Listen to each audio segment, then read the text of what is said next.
I'm Olivia, 28 years old, and I've always been a daddy's girl. My father's 60th birthday was supposed to be special. I'd spent 2 years saving for a family trip to Italy, his ancestral home. But when I arrived at my parents' house that Tuesday, my mother's words cut deeper than any knife. "We all agreed, you're not welcome at your dad's birthday party," she said with a satisfied smirk on her face. Little did she know, her cruelty would set off a chain reaction nobody saw coming. If you're watching this, please hit like and subscribe, and let me know where you're watching from. Trust me, what happens next will make you question everything you thought you knew about family loyalty. Growing up in Denver, I always felt like an outsider in my own family. While my career as a financial advisor eventually took me to Chicago, my connection with my father remained my strongest family tie.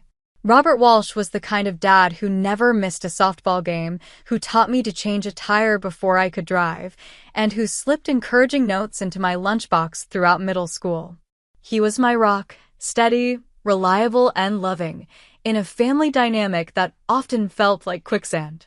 My mother, Caroline, was a different story. From my earliest memories, she maintained a cool distance from me while lavishing attention on my older brother Tyler. The family photos tell the story: Tyler and Mom, arms linked and smiling, while Dad and I stood slightly apart.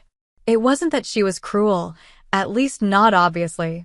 It was more subtle: the forgotten birthdays, the dismissed achievements, the constant comparison to my more successful brother. "Why can't you be more like Tyler?" became the soundtrack of my childhood. Tyler, for years older and seemingly perfect in every way, excelled at sports, brought home straight A's, and somehow always managed to meet our mother's impossible standards. I tried, God knows I tried, but my best was never quite enough for Caroline Walsh. When I graduated from Northwestern with my finance degree and landed my first job at Meridian Financial Group, Mom's response was predictable. "That's nice, honey. Did you hear Tyler just made partner at his law firm?"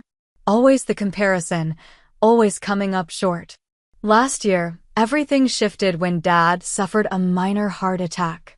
I immediately took leave from work and flew home, spending 3 weeks helping with his recovery. Mom resented my presence, making pointed comments about how I was disrupting their routine, but Dad's grateful smiles were worth every barb. During those weeks, watching Dad's mortality suddenly become real, I made a promise to myself. I would make his 60th birthday truly special. Working as a senior financial advisor had its perks, mainly a salary that allowed me to save aggressively. For 2 years, I squirreled away funds specifically for Dad's birthday surprise. By April of this year, I had amassed exactly $56,300 for what I envisioned as the perfect family trip to Italy. Dad had always talked about visiting his grandfather's village in Tuscany, tracing the Walsh family roots back to their original name, Valsecchi. This would be his chance. When I first proposed the idea during a family dinner 6 months ago, the responses seemed positive. Dad's eyes lit up like a child's on Christmas morning. "Tuscany? Really? You'd do that for me?" His excitement was all the confirmation I needed. Tyler nodded appreciatively, his wife Rebecca chiming in about Italian vineyards she'd always wanted to visit. Even Mom seemed cautiously supportive, asking practical questions about timing and accommodations. I left that dinner feeling hopeful, already mentally planning the perfect 10-day Italian adventure. Looking back, I should have noticed the warning signs. The way Mom's smile didn't quite reach her eyes when discussing the trip. The subtle change in Tyler's tone when he asked how I could afford such an extravagant gift. The increasing frequency of Mom accidentally scheduling other events whenever I tried to discuss trip details. "Oh, I forgot you were coming over to talk about Italy today," she'd say, ushering in her bridge club members as I arrived with travel brochures. "We can chat another time." Another time never seemed to materialize, but I remained optimistic. This was for Dad, after all. Surely everyone would come around once they saw how much it meant to him. How naive I was. By February, with Dad's June birthday approaching, I took 2 weeks off work to finalize the trip details. My apartment transformed into trip planning central, with maps of Tuscany taped to walls and Italian phrase books stacked on every surface. I'd spent countless nights researching the perfect location, finally settling on a villa in Montepulciano with enough bedrooms for the whole family and breathtaking views of the surrounding vineyards. The property's elderly owners, the Bianchi family, were delighted to hear about our family's Italian roots and promised a personal wine tasting from their small production vineyard. "Your father will love it here," Signora Bianchi assured me during our video call. "We welcome him home to his ancestral land." Those words brought tears to my eyes. This was exactly what I wanted for Dad, a connection to his heritage, a chance to walk the same streets his grandfather had walked a century ago. I even managed to track down distant relatives still living in the area. Cousins several times removed, the Ricci family, who shared our ancestral name and still maintained the family's original olive grove. They sent photographs of ancient family records mentioning my great-great-grandfather's name before he emigrated to America. I imagined Dad's face when he met them, when he held those records in his hands, when he tasted olive oil produced from trees his ancestors had planted. Each detail I secured felt like another gift I could give him. I researched cooking classes where we could learn to make traditional pasta, arranged for a private tour of Sienna's medieval center, and even booked a day trip to Florence to see the art Dad had always admired from afar. Every confirmation email felt like another piece of a perfect puzzle falling into place. While my excitement grew, my family's enthusiasm seemed to wane. Mom began suggesting alternative celebrations during our weekly phone calls. "Your father might prefer something simple," she said one evening. "You know how he gets overwhelmed by too much fuss." This from the woman who had thrown herself elaborate birthday parties for decades. Dad was allegedly overwhelmed by a trip to Italy, but Mom wasn't overwhelmed by the 100-guest garden parties she threw herself each May. Tyler became increasingly difficult to reach. My texts about flight options went unanswered for days. When he did respond, his replies were perfunctory at best. "Whatever you think is best," he'd text, without engaging with any specific details. Rebecca, always the peacemaker, occasionally reached out with vague encouragement, but offered little practical input. "I'm sure whatever you plan will be lovely," became her standard response. Only Dad maintained genuine enthusiasm, asking questions about our itinerary and practicing Italian phrases with charming ineptitude. "Buongiorno, come stay," he'd greet me, his American accent mangling the vowels, but his eyes sparkling with anticipation. 3 months before the trip, Mom invited me to Sunday dinner. I arrived bearing gifts, a guidebook for Dad and Italian coffee for everyone. The atmosphere felt strange from the moment I walked in. Tyler and Rebecca were already there, huddled in conversation with Mom that abruptly halted when I entered the room. "We were just discussing summer plans," Mom said, not quite meeting my eyes.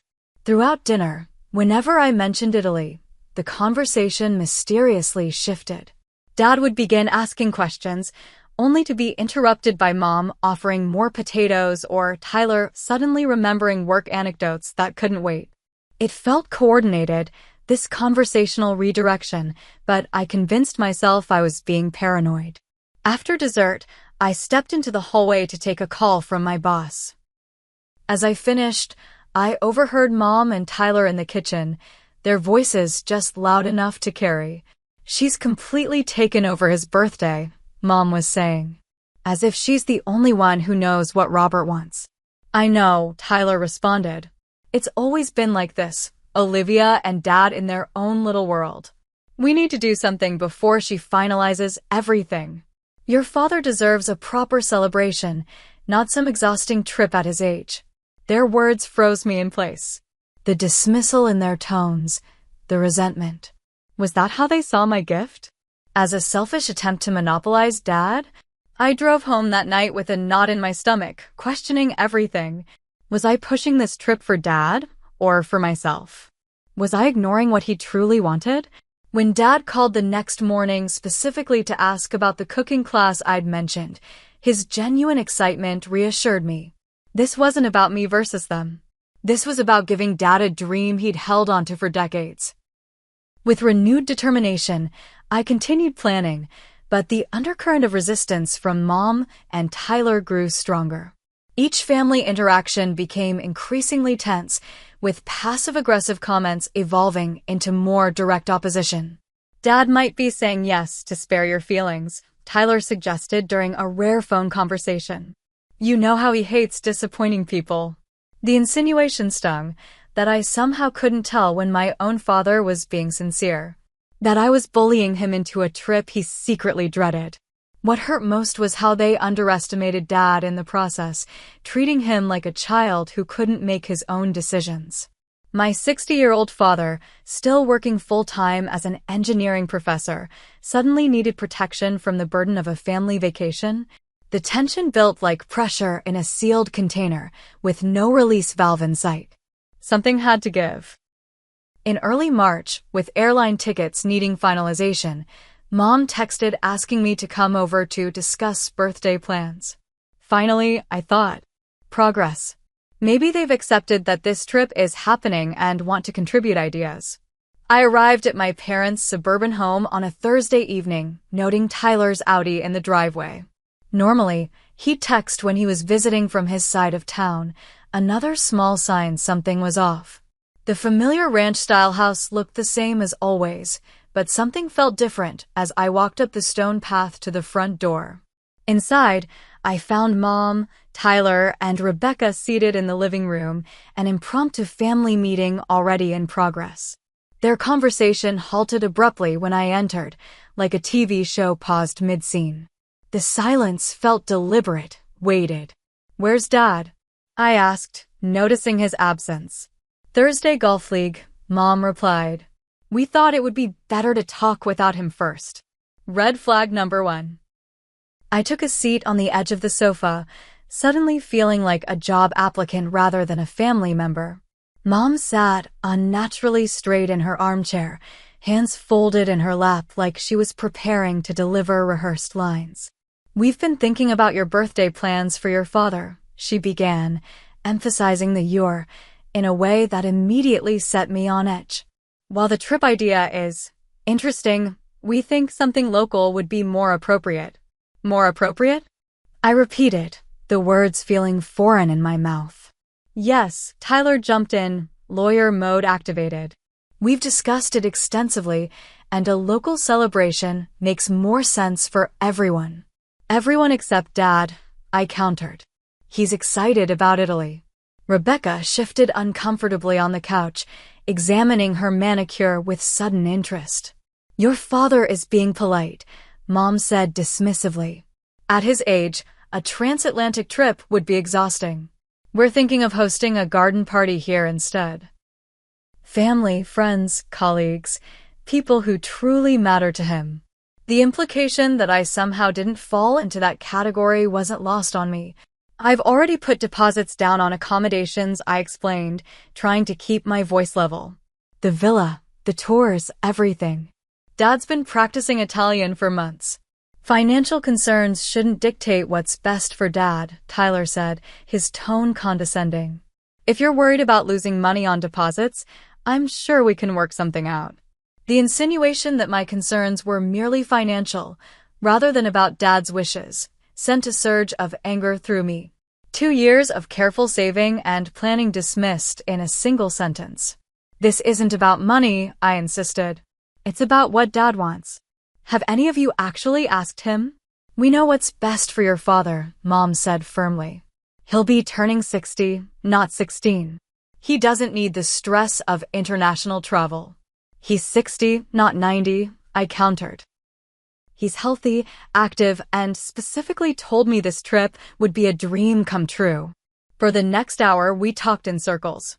Or rather, they presented a united front while I tried desperately to understand what was happening. Every argument I made was countered with vague concerns about Dad's preferences, his health, the impracticality of travel. Not once did anyone acknowledge his expressed enthusiasm for the trip. Let's compromise, I finally suggested, exhaustion setting in. What if we do both? A party here before we leave, then the trip for immediate family only. The glance exchange between Mom and Tyler spoke volumes. They had no intention of compromising. We'll think about it, Mom conceded, though her tone suggested otherwise.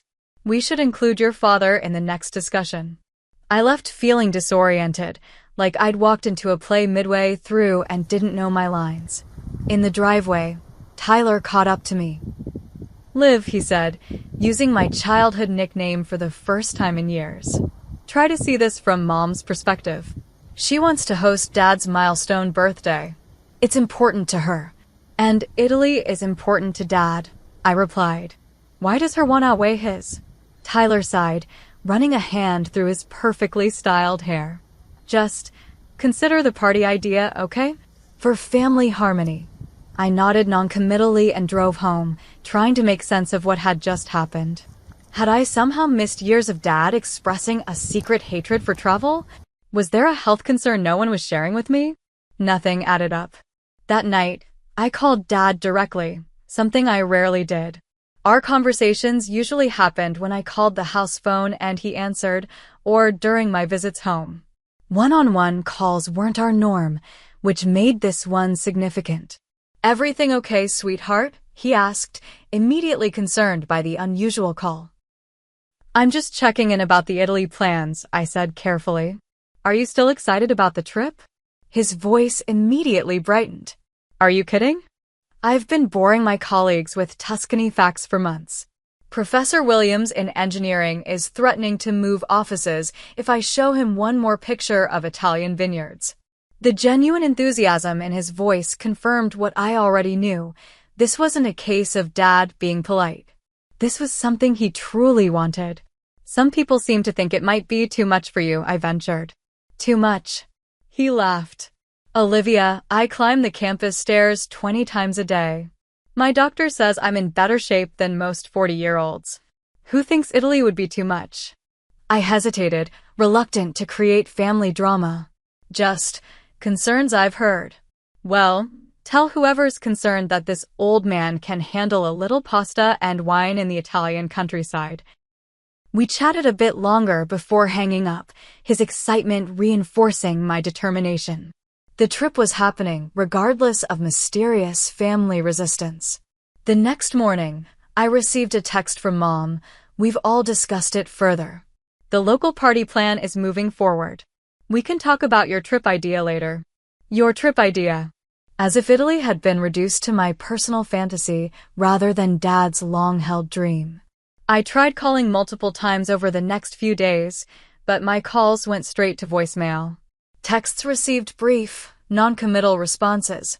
The silent treatment, Mom's favorite tactic when she wasn't getting her way. A week of silence followed, during which I wavered between anger and self-doubt. Was I being stubborn? Missing something crucial? I reached out to Dad again, but his responses were suddenly vague and distracted. Something had changed. With the final payment deadline for the villa approaching, I needed clarity. What I got instead was the beginning of the end. After a week of unanswered calls and vague text messages, I decided to stop by my parents' house unannounced. It was a Saturday afternoon in late March, the kind of early spring day that teases summer warmth before plunging back into winter chill. I brought Italian pastries from a local bakery, a peace offering and a subtle reminder of the trip's purpose.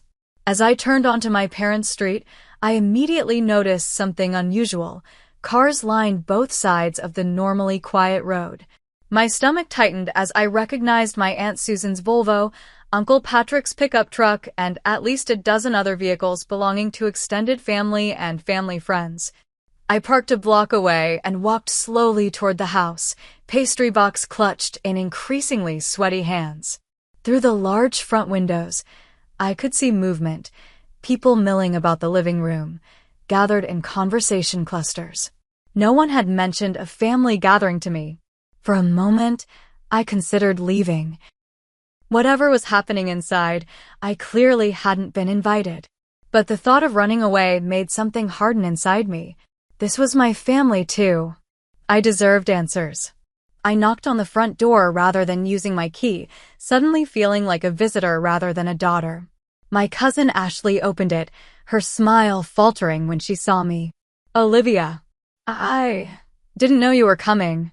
Apparently not, I said, keeping my voice neutral as I stepped past her into the entryway. The living and dining rooms had been transformed into Party Central. A large banner reading Robert's 60th birthday bash, June 15th, stretched across one wall. My Aunt Susan stood on a stepladder hanging decorations while my uncle discussed catering options with a woman I didn't recognize. Mom's friend Debbie was addressing envelopes at the dining table. Invitations, I realized with a sinking feeling. My mother emerged from the kitchen carrying a tray of coffee cups, freezing mid-step when she saw me. The expression that crossed her face wasn't guilt or even surprise, it was annoyance. Olivia, she said flatly. We weren't expecting you. Clearly, I replied, trying to keep my voice steady despite the hurt blooming in my chest. What's all this? Party planning committee, she said, as if it were obvious. For your father's birthday. I looked around at the committee, which apparently included every family member except me. Even distant cousin Martin from Albuquerque had somehow made the cut. You're planning Dad's party without me? Several relatives glanced awkwardly in my direction before becoming intensely interested in their coffee cups or phones. Mom set down her tray and gestured toward the kitchen. Let's talk privately. I followed her, aware of the whispers that erupted behind us. The kitchen was a disaster zone of cake samples and catering menus, evidence of extensive planning that had clearly been underway for some time. Why wasn't I included in this? I asked, keeping my voice low despite the anger building inside me. Mom busied herself rearranging dessert samples on a plate. We didn't think you'd be interested, given your alternative plans. My alternative plans? You mean the trip Dad has been excited about for months? The trip I've been saving for over 2 years to make happen. Your father has accepted that a local celebration makes more sense, she said dismissively. He understands that at his age, international travel is impractical. Did he tell you that, or did you tell him that? I challenged. Her eyes narrowed. You always think you know what's best for everyone, don't you, Olivia? Always trying to be the hero, the perfect daughter. The sudden venom in her voice startled me. This wasn't just about a birthday party or a trip. This was something deeper, something that had been festering for years. This isn't about me, I insisted. It's about Dad's birthday and what would make him happy. What would make him happy is having all his loved ones together, not being dragged across the world on some expensive trip we never asked for. The trip was always optional for everyone else, I said, frustration mounting. If you didn't want to go, you could have just said so. But Dad wants to go, and it's his birthday we're celebrating. Mom slammed a hand on the counter, causing cake samples to jump. Why can't you accept that the decision has been made? We're having a party here. That's what's happening. And what about Italy? There is no Italy, Olivia. It's not happening. Her voice had risen enough that conversations in the next room halted. In the awkward silence that followed, I could feel dozens of eyes focused on the kitchen doorway. You know what? I said quietly. Let me talk to Dad. Where is he? A flicker of something. Guilt? Worry? Crossed her face. He's not here. Where is he?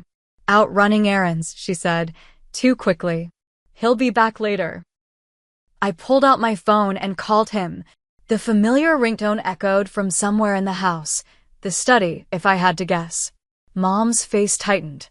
He forgot his phone, she said lamely.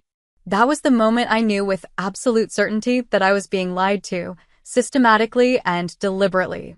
My father never went anywhere without his phone. After his heart scare, it had become a security measure we all insisted upon. I think I'll wait for him, I said, pulling out a chair at the kitchen island. Panic flashed across Mom's face. That's not necessary. We're quite busy here, as you can see. I'm not leaving until I talk to Dad. I sat quietly while Mom fluttered around the kitchen, clearly flustered by my presence. After about 15 uncomfortable minutes, Tyler appeared in the doorway, obviously sent in as reinforcement. "Liv," he said with forced casualness. "Didn't expect to see you today." "Apparently no one did," I replied coolly. "Funny how that works." "Listen," he said, lowering his voice as he took the seat beside me. "This isn't personal. We just thought it would be easier to plan things separately, given the differences of opinion." "Differences of opinion?" I repeated incredulously. "You mean the fact that I actually considered what Dad wants for his birthday?" Tyler's expression hardened. "You always do this. Act like you're the only one who really knows Dad, the only one who really cares about him."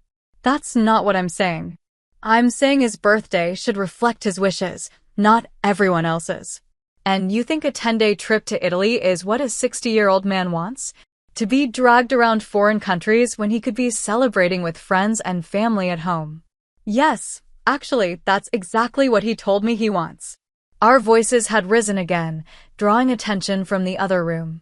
Mom stepped between us, her face a mask of controlled anger. "That's enough," she hissed. "You're ruining everything, as usual." Something in me snapped. Years of being the family outsider, of having my feelings dismissed, of being treated as an afterthought, it all culminated in this moment of crystal clarity. "As usual?" I echoed, standing up. "You know what? I want to know exactly what's going on here. Why am I being excluded from Dad's birthday planning? Why is everyone acting like I've committed some terrible offense by trying to give him a meaningful gift? What exactly is happening here?" The kitchen had filled with onlookers, aunts, uncles, cousins, all watching the drama unfold with uncomfortable fascination. Mom looked at their faces, then back at me, something shifting in her expression. The polite mask dropped, revealing something ugly underneath. "You want to know what's happening?" she asked, her voice dangerously quiet. "Fine. We all agreed. You're not welcome at your dad's birthday party." The words hung in the air like poison gas. Several relatives gasped. Someone, Aunt Susan, I think, murmured Caroline, in shocked disapproval. But it was the smirk that appeared on my mother's face that truly broke something inside me, the satisfied curl of her lips as she finally said out loud what she'd apparently been thinking for weeks, maybe years. I stared at her, this woman who had given birth to me, trying to reconcile her cruelty with the concept of maternal love I'd always hoped for but never quite experienced. "Good to know," I said finally, my voice eerily calm even to my own ears. Without another word, I walked out of the kitchen, through the living room full of staring relatives, and out the front door. No one tried to stop me. No one called after me. The silence was confirmation enough. This wasn't just Mom's doing. Somehow, I had become the family pariah, and no one was willing to stand up for me. In my car, hands shaking on the steering wheel, I made 3 phone calls in rapid succession. First, to the villa owners in Montepulciano, canceling our reservation. Second, to the travel agency handling our flights and tours, canceling everything. Third, to my bank, transferring the entire $56,300 from the dedicated vacation account back to my personal savings. With each cancellation, each transfer, I felt a strange mix of grief and liberation. The dream I'd held for Dad was dying, but something else was being born, a realization that I deserved better than this, better than being the family scapegoat. As I drove away from my childhood home, I sent one final text to my father.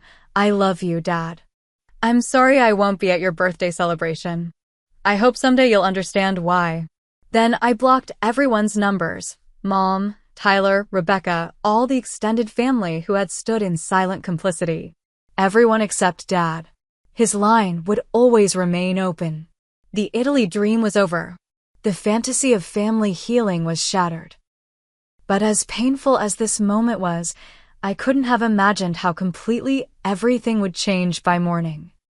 My apartment had never felt so empty. I'd always prided myself on its minimalist aesthetic, clean lines, neutral colors, carefully curated furniture, but that night, it felt like a hotel room, impersonal and cold. I moved through the space like a ghost, going through the motions of existence without fully inhabiting my body. In the kitchen, I uncorked a bottle of Italian Chianti I'd been saving for a pre-trip celebration. Poetic, drinking it alone on the night I canceled everything. The rich red liquid swirled in my glass like blood, like all the family ties severed in a single afternoon. At some point, I found myself sitting on my balcony, watching the Chicago skyline twinkle against the darkening sky. 12 floors up, the city noise was muted, creating the illusion of solitude in a metropolis of millions. My phone remained face down on the coffee table inside. I couldn't bear to see the notifications that might be piling up. Or worse, the absence of them. The doorbell rang at 9:30, startling me from my trance. Through the peephole, I saw Jennifer, my best friend since college, holding a paper bag that clinked with the unmistakable sound of bottles. "I brought reinforcements," she said when I opened the door, pulling out wine, chocolate, and ice cream. "Your text sounded apocalyptic. What happened?" For the next 2 hours, I poured everything out. The months of planning, the growing resistance, the ambush party planning, and finally, my mother's devastating declaration. Jennifer listened without interruption, her expression shifting from concern to outrage. "That's seriously messed up," she said finally, refilling our glasses. "I always knew your mom was difficult, but this is next level." "The worst part is that Dad doesn't even know," I said, the wine loosening the knot of emotion in my chest. "They've been making decisions about his birthday, excluding me, all while pretending it's what he wants." "Have you tried calling him directly? On his work phone, maybe?" I shook my head. "I don't want to put him in the middle.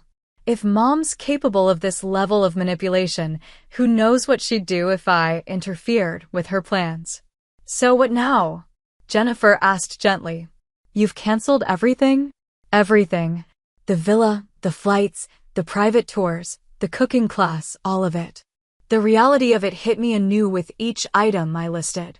2 years of planning, gone in 3 phone calls. Jennifer was quiet for a moment, twirling her wine glass thoughtfully. "What if you still went?" "What?" "To Italy. What if you still went? Not for your dad's birthday, but for yourself." The idea seemed so foreign, so selfish, that I almost dismissed it immediately. But something about it caught in my mind, a tiny spark of possibility. "I don't know," I said slowly. "The whole point was to give Dad this experience. And that was incredibly generous," Jennifer affirmed. "But maybe this is the universe telling you to do something for yourself for once." "When was your last real vacation? One that wasn't about work or family obligations?" I couldn't remember. Maybe that girls' weekend in Nashville 3 years ago? Even that had been cut short by a work emergency. "You've been saving for 2 years, Jennifer continued. "The money's there. You clearly need a break from your family drama. Why not use this opportunity to take care of yourself for once?" She had a point. The money was sitting in my account, freed from its designated purpose. I had already requested time off work. All the research was done. I probably knew more about Tuscany than most tour guides at this point. I could do a solo trip, I mused, the idea taking tentative root. Completely different itinerary. Focus on what I want to see. Jennifer nodded encouragingly. "Exactly. Sleep in, drink wine at lunch, flirt with gorgeous Italian men. Do whatever the hell you want without worrying about anyone else's needs or preferences." For the first time since leaving my parents' house, I felt a flicker of something other than hurt, a tiny flame of anticipation, of possibility. I wouldn't keep all the original bookings, I thought aloud.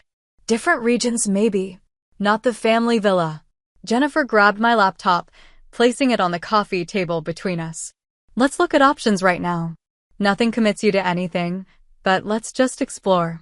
For the next hour, we browsed boutique hotels in Florence, countryside agriturismos in Umbria, beachfront apartments in Cinque Terre. With each search, each virtual tour, the idea became less theoretical, more tangible. "This one," I said finally, pointing to a restored medieval tower in a small hilltop town. It's completely different from anything I'd planned for the family trip. Just one bedroom, private terrace with a view of the valley. Jennifer grinned. Book it. Right now. Before you overthink it. My finger hovered over the Reserve Now button, a strange mixture of guilt and liberation warring within me. Was it wrong to still go to Italy when Dad couldn't? Was I betraying him somehow? He would want you to go, Jennifer said softly, reading my hesitation. From everything you've told me about your dad over the years, he would absolutely want you to take this trip for yourself. She was right. Dad had always encouraged my independence, my adventures. He'd been the one to help me move to Chicago when Mom thought it was too far from home. He'd supported my solo backpacking trip through the Pacific Northwest after college when Mom insisted it was too dangerous for a young woman alone. With sudden clarity, I pressed the button. Confirmation email received. First concrete step toward reclaiming this journey as my own. We spent another hour booking flights, direct to Rome, no layovers, researching car rentals, small enough for narrow Italian roads, big enough for my luggage, and plotting a preliminary itinerary that was completely different from the family plan. By midnight, Operation Solo Italy was officially underway. Jennifer left around 1, after extracting a promise that I would keep her updated on all developments. For the first time that day, I felt something like peace as I prepared for bed. The hurt was still there, the rejection still raw, but alongside it was a new determination. This family crisis wouldn't define me. I would rewrite this narrative on my own terms. I set my phone to Do Not Disturb mode before sliding into bed, allowing myself the mercy of uninterrupted sleep. Tomorrow would be time enough to deal with the aftermath of today's confrontation. Morning arrived with harsh clarity, sunlight streaming through blinds I'd forgotten to close. I reached automatically for my phone, then hesitated, bracing myself for whatever awaited. 18 missed calls. 37 text messages.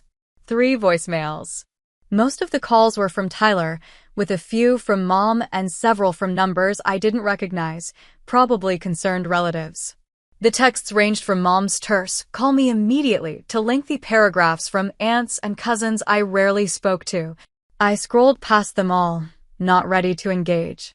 But one voicemail caught my attention, from Tyler, left at 3:17 a.m.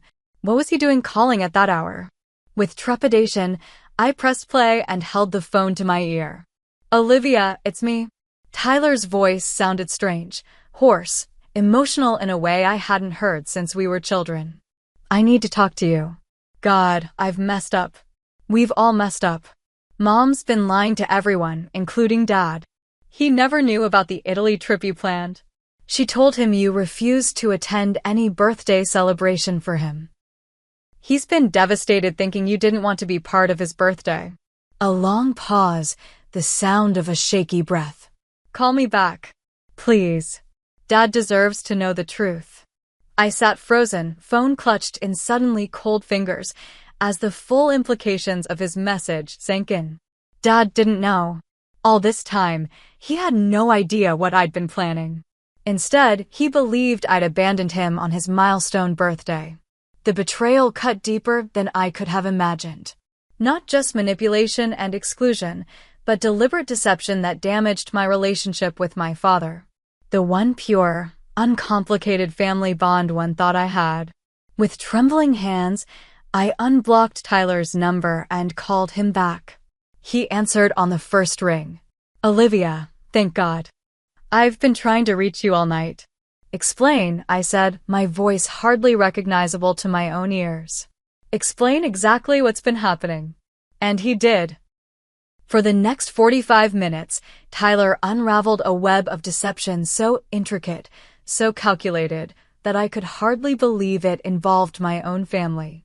Mom had intercepted my early planning emails to Dad, deleted text messages I'd sent about the trip, and systematically misrepresented my intentions to everyone. To Dad, she claimed I was too busy with work to attend any birthday celebration. To extended family, she suggested I was selfishly trying to monopolize Dad with an exclusive trip no one else could afford to join. To Tyler and Rebecca, She painted me as dismissive of their input and controlling of all birthday plans. Why? I asked, struggling to comprehend the level of malice involved. Why would she do this?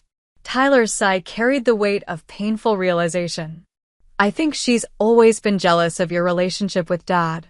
You two have always had this connection that she could never touch.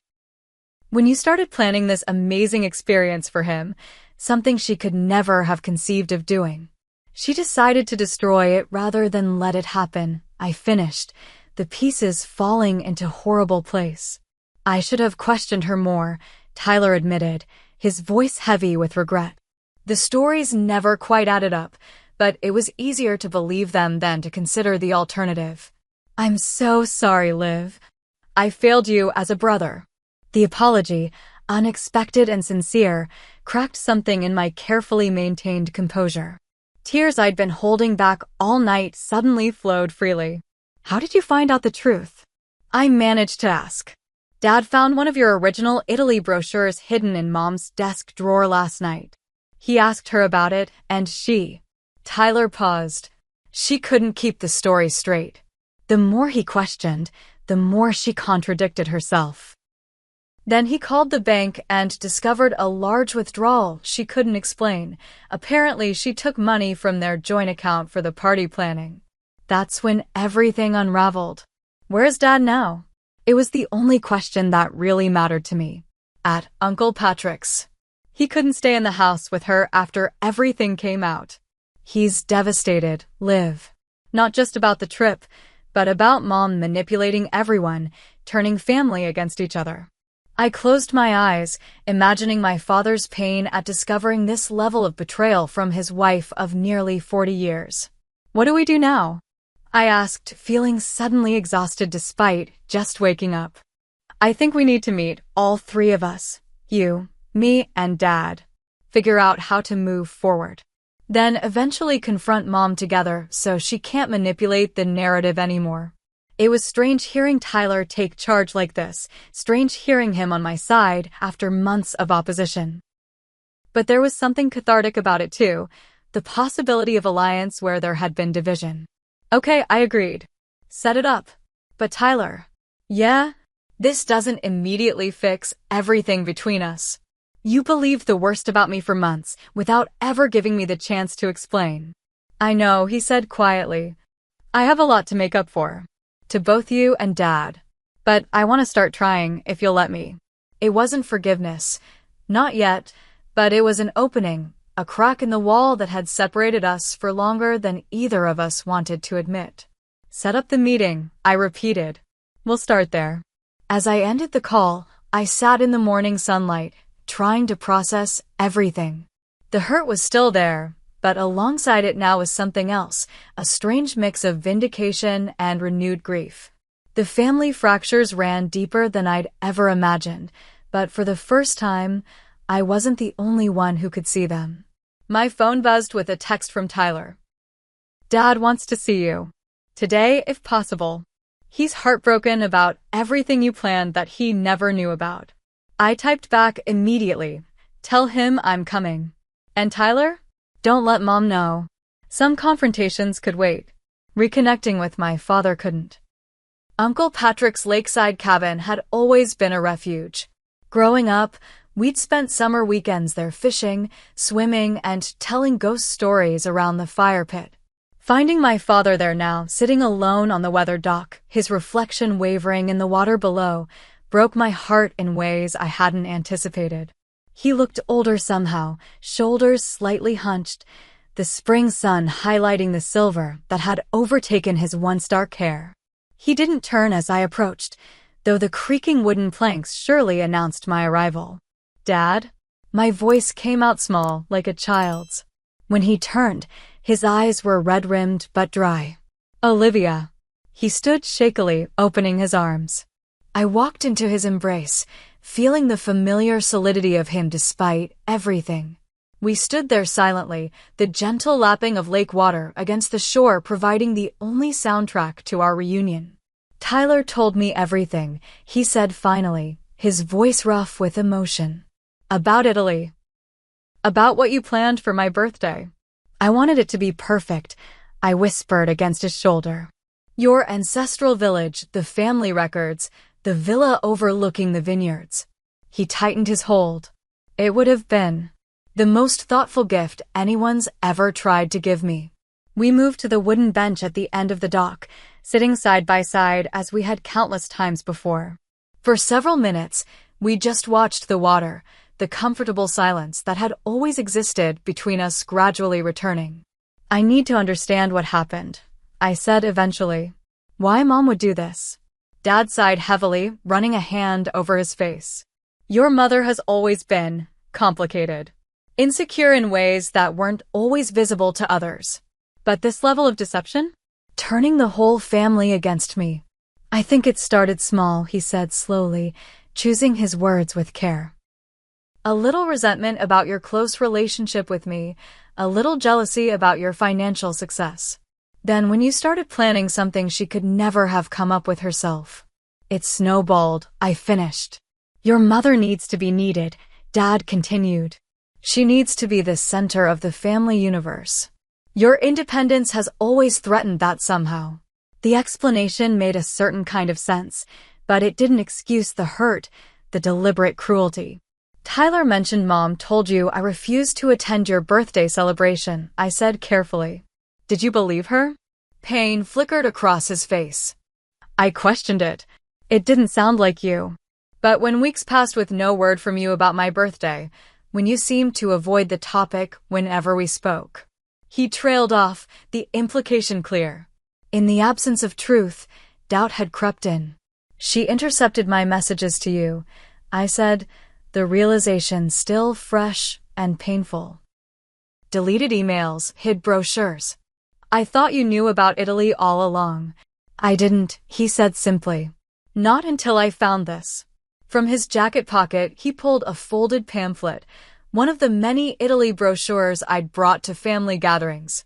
This one detailed the Tuscan cooking class I'd booked, featuring smiling participants making pasta by hand. It fell out of a book in your mother's nightstand when I was looking for reading glasses. When I asked her about it, her story kept changing. First, she said you'd considered Italy but abandoned the idea. Then that you'd planned it without consulting anyone.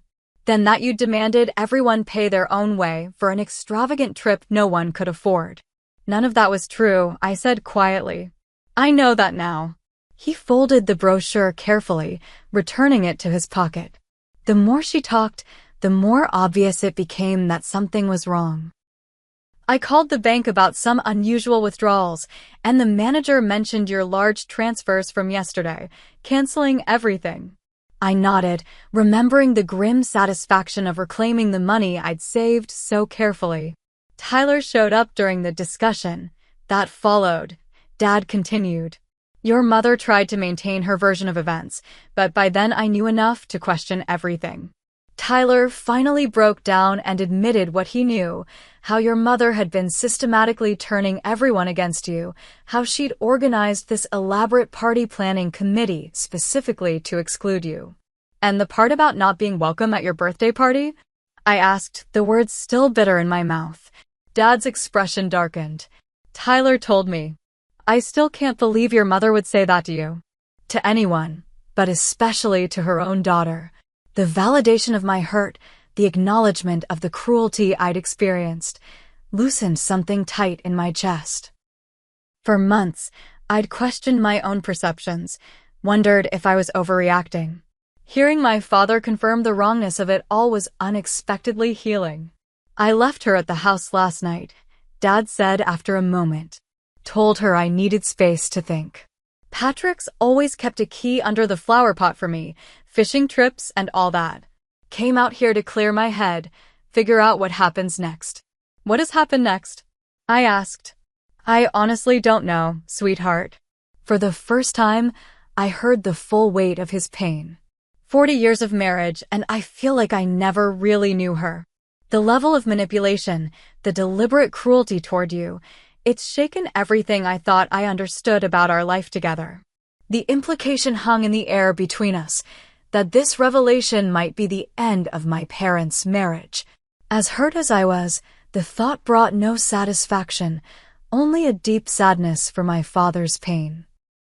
"I'm so sorry," I said, not sure what exactly I was apologizing for: the situation, the revelations, the difficult road ahead. Dad squeezed my hand. "None of this is your fault, Olivia. Never think that." A car door slammed in the distance, and soon Tyler appeared at the top of the path leading to the dock. He approached hesitantly, looking between us with uncertainty. "Is this a private conversation, or can anyone join?" Dad patted the space beside him. "We were just getting to the part where we figure out what to do about your mother." Tyler sat, completing our unlikely trio. "I've been thinking about that. I think we need to confront her together, present a united front so she can't continue manipulating the narrative." "Agreed," I said. "But what's the goal of the confrontation? Reconciliation? Consequences? Understanding?" "All of the above," Dad said firmly. "I need to understand how deep this goes, how long she's been turning my children against each other. You both deserve accountability for how she's treated you. And yes, eventually, there needs to be a path towards some kind of healing, though what that looks like, I don't know yet. We should talk to Rebecca, too," Tyler added. "She suspected something was off for weeks, but couldn't quite put her finger on it. Mom's been feeding her a different version of events than the one she told me." "Divide and conquer," I murmured. "Classic manipulation tactic." We spent the next hour comparing notes, filling in gaps in each other's understanding of the past few months. The picture that emerged was disturbing: a systematic campaign by my mother to isolate me from family events, while positioning herself as the victim of my supposed selfishness. "I can't believe I fell for it," Tyler said, shaking his head. Looking back, the inconsistencies were so obvious. "She's had decades of practice," Dad said quietly. "Don't be too hard on yourself." As our conversation wound down, practical matters arose. The birthday was still 2 months away. The party planning was well underway. And most importantly, my father's long-held dream of visiting his ancestral village remained unfulfilled. "What about Italy?" Tyler asked eventually. "Is it too late to salvage any of it?" I hesitated. "I canceled everything yesterday. The villa, the flights, the private tours, all gone." "But you could rebook something similar, couldn't you?" Dad asked, a hint of his old enthusiasm returning. "Maybe not the exact same accommodations, but the same experience?" "I suppose I could," I said slowly. "But it would be different now." "Smaller scale, maybe just you and Dad?" Tyler suggested. "That might be for the best, honestly. A father-daughter trip, focused on what matters most, connecting with the family history." The suggestion surprised me, both its content and its source. The Tyler of 2 days ago would never have proposed excluding himself from such a significant family event. "You wouldn't mind?" I asked carefully. He shook his head. This was always about Dad experiencing his heritage. The family dynamics got in the way of that. "Maybe simplifying is the answer. You two go, connect with the Italian relatives, see the ancestral village. The rest of us can have a small celebration when you return." Dad looked at me, hope cautiously rekindling in his eyes. "What do you think, Olivia? Could we salvage the dream?" Looking at him, this good man who had always supported me, always believed in me, I knew there was only one possible answer. "I'll start making calls tomorrow," I promised. "It won't be exactly the same, but we'll make it work." The relief on his face was worth every canceled reservation, every difficult conversation ahead. "What about Mom?" Tyler asked, bringing us back to the immediate issue. Dad straightened his shoulders, decision made. "We talk to her tomorrow. All of us together. No more secrets, no more manipulation. Whatever happens after that, we'll face it as a family. A real family, not the illusion she's been orchestrating." As we walked back to our cars, something shifted between the three of us, some new understanding, some tentative alliance born from shared pain and truth. The road ahead wouldn't be easy. Confronting my mother, rebuilding trust between us, navigating whatever changes might come to our family structure, all of it loomed large and daunting. But for the first time in months, I didn't feel alone in facing it. And that made all the difference. The confrontation with my mother was every bit as difficult as we had anticipated. Seated in the living room where I'd been told I wasn't welcome just days before, we formed a triangle of truth around her: Dad, Tyler, and me, united in our demand for honesty. At first, she tried denial, then deflection, then tears. When those tactics failed against our united front, anger flared, decades of resentment bubbling to the surface. The things she said that day, about my relationship with Dad, about her feelings of exclusion throughout our family history, about her perception of being undervalued and overlooked, were painful to hear, but necessary to understand.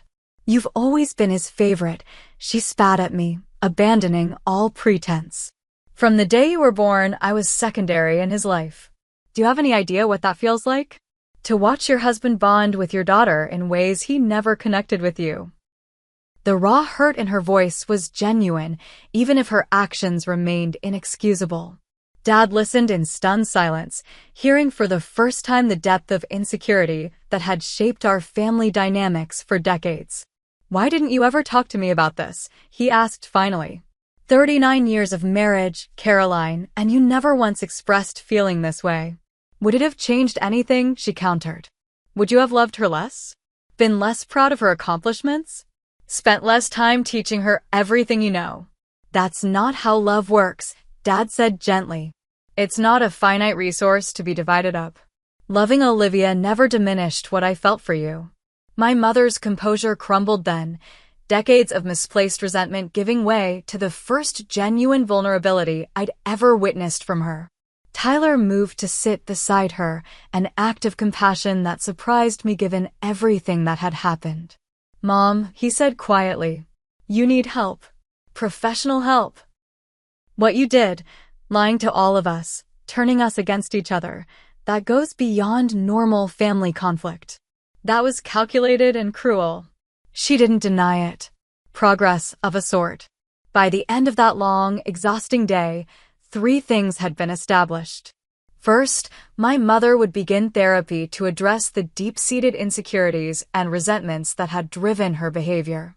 Second, Dad would temporarily move into the condo he kept near campus for late work nights, creating space for both of them to process what had happened. And third, the Italy trip would proceed as planned, a father-daughter journey to connect with our heritage. The weeks that followed were a strange mix of planning and healing. As I researched new accommodations and rebuilt our itinerary, my relationship with Tyler underwent its own renovation. Weekly dinners with him and Rebecca became a time to dismantle old misunderstandings and build new trust. The brother who had once seemed like a distant competitor slowly became a genuine ally. Dad threw himself into Italian language lessons with renewed vigor. "I want to greet our Italian cousins properly," he explained during our planning sessions, butchering pronunciations with enthusiastic determination. His joy in the preparations was untainted by the family drama, a gift I hadn't expected but deeply treasured. Mom's journey was more complicated. Therapy twice weekly revealed patterns of insecurity and control stretching back to her own childhood. Understanding didn't excuse her actions, but it provided context that made forgiveness seem possible, eventually, with time and consistent change. 2 months after the confrontation, Dad and I boarded a flight to Rome. The Italy trip had transformed from its original conception, smaller in scale but perhaps richer in purpose. Just the 2 of us, following the thread of family history back to its source. Tuscany welcomed us with golden sunlight and rolling hills that seemed to embody serenity itself. Our accommodations, a small apartment in a converted medieval tower, couldn't have been more different from the family villa I'd originally booked. Yet something about its intimate scale, its ancient stones warmed by centuries of sun, felt exactly right for our journey. On our 3rd day, we drove to the small village of Castellina, where Dad's grandfather had been born before emigrating to America in 1912. The narrow streets and weathered buildings hadn't changed much in the intervening century, creating the uncanny sensation of walking through our own history. The local records office was a single room in the municipal building, overseen by an elderly woman who clapped with delight when we explained our connection to the village. Valsecchi, she exclaimed, recognizing the original family name. C.S.I. Una famiglia annica di Castellina.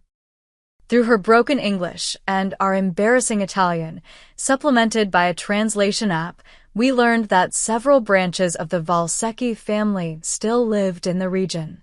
One phone call later, and we were invited to Sunday lunch at the home of Giovanni Ricci, whose grandmother had been a Valsecchi before marriage.